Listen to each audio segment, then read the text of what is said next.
तो सभी प्यारे छात्रों का एक बार फिर से स्वागत है।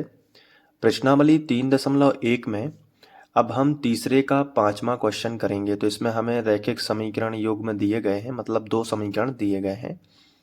अब इसमें हमें बताना है कि दोनों समीकरणों के जो युग्म हैं वो संगत हैं या फिर असंगत हैं। तो बहुत ही ध्यान से समझना, स्टेप बाय स्टेप हर एक चीज़ आपको समझ में आती जाएगी। सबसे पहले क्या करना है कि जो समीकरण दिए रहते हैं ना, उनको हम लिखते हैं। ठीक है, तो लिखेंगे दिए गए समीकरण युग्म। तो इसके बाद हम क्या करेंगे, दोनों समीकरण लिख लेंगे। जैसे पहला है 4/3 x धन 2y बराबर 8, और दूसरा है 2x फिर क्या दिया गया है, धन 3y बराबर 12। ये 2 समीकरण हमें दिए गए हैं, लेकिन हम इन्हें समीकरण 1 और 2 नहीं बना सकते। क्यों नहीं बना सकते? क्योंकि इनके बराबर में 0 नहीं है, जबकि हमारे व्यापक समीकरण जो होते हैं उनके बराबर में 0 रहता है। तो इसके बराबर में 0 नहीं है, इसके बराबर में 0 नहीं है, तो पहले हम इनको व्यवस्थित करेंगे। तो नीचे लिखेंगे व्यवस्थित करने पर। तो इसके बाद हम क्या करेंगे कि जो बराबर के इस तरफ जो संख्याएं लिखी हैं इनका पक्षांतर कर लेंगे। तो अब हम लिखेंगे 4/3 x धन 2y, और ये जो धन का 8 है इसका पक्षांतर कर लो तो माइनस का 8 हो जाएगा और बराबर में 0 आएगा। इसी तरीके से ये धन के 12 इस तरफ आ जाएंगे तो माइनस के होंगे, तो यहाँ पे बचेगा 2x धन 3y, और ये जो प्लस का 12 है इस तरफ लेके आओ तो माइनस का 12 और बराबर में क्या हो जाएगा, 0। अब हम इसे समीकरण 1 बना सकते हैं और इसे समीकरण 2 बना सकते हैं। अब इनकी तुलना हम अपने व्यापक समीकरण से करेंगे।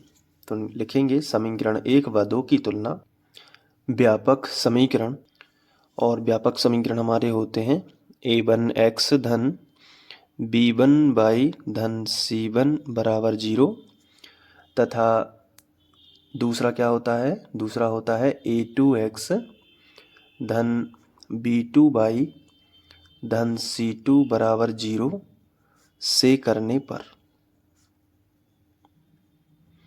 ये आपको याद करना होगा, ये व्यापक समीकरण जो है इनको याद कर लेना अच्छे से। तो ये भाषा हम हमेशा लिखते हैं, ये वाली हर सवाल में जिसमें हमें संगत असंगत बताना है ना, उसमें हम ये भाषा लिखेंगे। तो आपको ये अच्छे से याद कर लेनी है।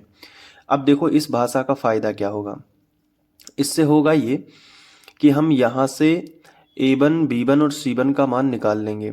ठीक है, तो ये याद करने के लिए मैंने बता दिया है, बाकी हर सवाल में लिखना है। बाकी a1 b1 c1 तो मैं ऐसे ही आपको बता देता हूँ। देखो कैसे, पहले हम a1 निकालेंगे, इसके बाद हम b1 निकालेंगे, और इसके बाद यहाँ पे c1 निकालेंगे। फिर यहाँ पे a2 निकालेंगे, यहाँ पे b2, और यहाँ पे आ जाएगा c2। अब जो बन के मान है वो यहाँ समीकरण 1 में मिलेंगे। x के आगे जो कुछ भी लिखा है वो है 4/3, जो है वो a1 का मान है।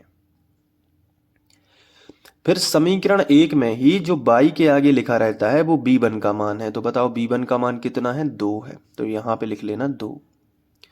फिर जो अचर पद होता है वो c1 है, तो -8 जो है वो c1 हो जाएगा। इसी तरीके से जो समीकरण 2 है ना, इसमें x के आगे जो लिखा है वो है a2, तो 2 है x का मान। इसके बाद जो y के आगे लिखा है वो है b2 का मान, और जो अचर पद है वो है c2 का मान, तो -12 हो गया। अब इसके बाद हम पहले a1/a2 निकालेंगे। तो a1/a2 हमने निकाला, तो a1 कितना है, 4/3, हमने लिखा 4/3। लेकिन जो a2 है वो कितना है, 2, तो हमने बटे में लिख लिया 2। इसके बटे कुछ नहीं है तो हम 1 कर सकते हैं। अब पलट दो इसको, तो जो ऊपर की संख्या है वो तो हमने ज्यों की त्यों लिख दी 4/3, लेकिन जो 2/1 है वो पलट के हो गया 1/2। अब ऊपर ऊपर का गुणा कर दो तो 4 एकम 4, और नीचे नीचे का कर दो, या फिर पहले कैंसिल कर दो। 2 से 4 कट रहे ना, ऊपर नीचे की संख्या जो है वो कट जाती है। तो 2 एकम 2, तो एक बार गया, और 2 दूनी 4, तो 2 बार भाग चला गया, तो 2 एकम 2 आ जाएगा फिर यहाँ पे, और बटे 3 एकम 3 आ जाएगा। तो 2/3 हमारा A1/A2 होगा। अब हम निकालते हैं B1/B2।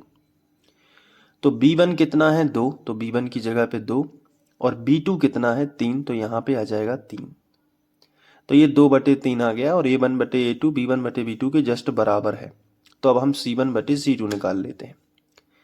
तो हमने लिखा C1/C2। C1 कितना है, ऊपर देखो -8 है C1, तो यहाँ पे लिखोगे कि C1 है -8 और C2 कितना है -12। माइनस से माइनस कट जाएगा और 4 दूनी 8, 4 से काट दो, 4 दूनी 8, 4 तिया 12, यानी बचेगा 2/3।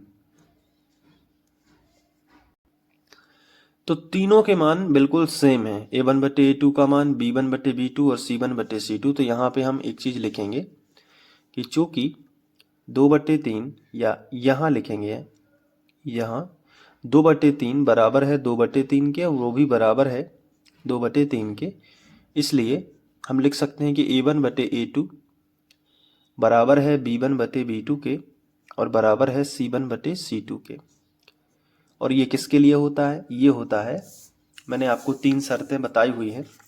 तो देखो ये तीसरी शर्त है, ये वाली, ठीक है, कि जब A1/A2 बराबर हो B1/B2 के और वो भी बराबर हो C1/C2 के, तब ग्राफ में एक रेखा के ऊपर पहले समीकरण का जो ग्राफ है जस्ट उसी के ऊपर से दूसरे समीकरण का ग्राफ जाएगा। तो इसका मतलब है रेखाएं कैसी होंगी, संगत होंगी। तो दोनों समीकरणों के युग्म, दोनों समीकरण युग्म संगत हैं। तो इस तरीके से लिख देना कि अतः दोनों समीकरण युग्म क्या है, संगत है। तो ये हो गया। अब संगत संगत ही बताना था, तो ये 5वां सवाल हमने कर लिया।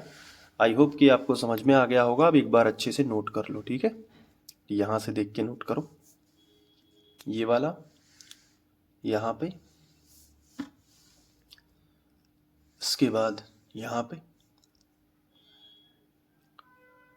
फिर यहाँ पे, इसके बाद यहाँ पे। और सारी वीडियोस देखने के लिए आप जो प्लेलिस्ट यहाँ पे शो हो रही है, दिख रही है, वहाँ पे जाके आप देख सकते हैं। मिलते हैं नेक्स्ट वीडियो लेक्चर में। Thank you.